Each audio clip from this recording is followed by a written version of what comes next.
indeed. You know, no one knows more about the road conditions right now than Highway Patrol. They are out there. So we are lucky enough to be joined by First Sergeant Chris Knox with the North Carolina Highway Patrol. What are the roads like right now?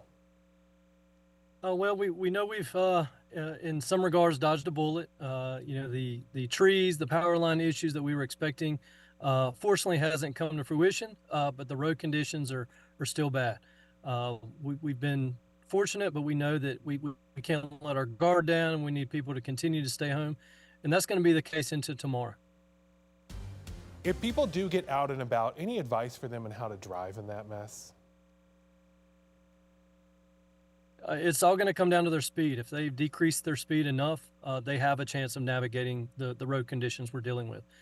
We see it time and again that the collisions that we respond to, came down to the person's speed. They were going too fast for the conditions, and they lost control and ended up going off the road, hitting trees, ditches, things like that. And we just know that if you slow down, watch your speed, there is a chance for those that just have to be out tonight and tomorrow. If someone gets out there and something happens to their car where they slide off or they get stuck, what are their rights as far as leaving the car on the road? They should notify law enforcement. Let us be your determinant as far as whether you need to remain at the scene, whether you need a report, or whether you can leave. Most likely, if you've gone off the road, you are going to need to call us anyway because you're going to need a tow truck. Go ahead and notify law enforcement, whatever municipality you're in, and let us be the determinant as whether you need to stay or you can leave the scene. You just need to be waiting in a safe location if you are in a collision away from traffic.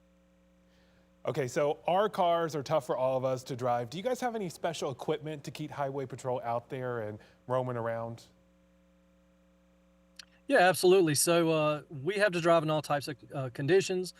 We drive in all types of weather events, whether it's assisting the coast during hurricanes or with snow events or things that might happen in our mountain communities. So all of our vehicles are all-wheel drive.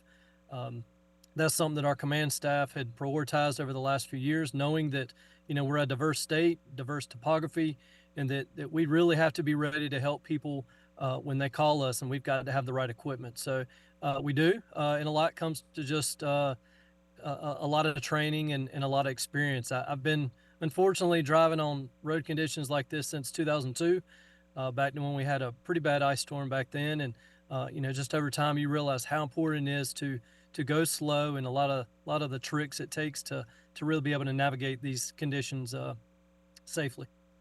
Right now, there's a lot of people thinking we dodged the worst of it. They're trying to decide if it's worth going into the office tomorrow morning. What would you tell them if they're on the fence?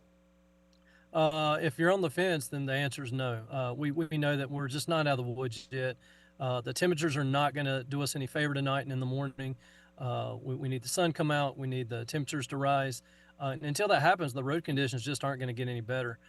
We know that if you have that option, if it's not essential, if your employer is already telling you use your judgment, the judgment is to be at a safe location, be at your house if you have that option. We've seen throughout the day that our call volume, while it's been steady, it's not been as bad as we've seen in previous storms. And a lot of that has just had to do with traffic volume. And we've been lucky that people have stayed at home, have heeded the warnings, and because it's a weekend, could stay at home. And we hope that they'll be able to do that into the early week, if at all possible. Well, thank you so much for being out there tonight, protecting us and all the other guys too. Please be safe out there, sir. Thank y'all. Take care. Thank you.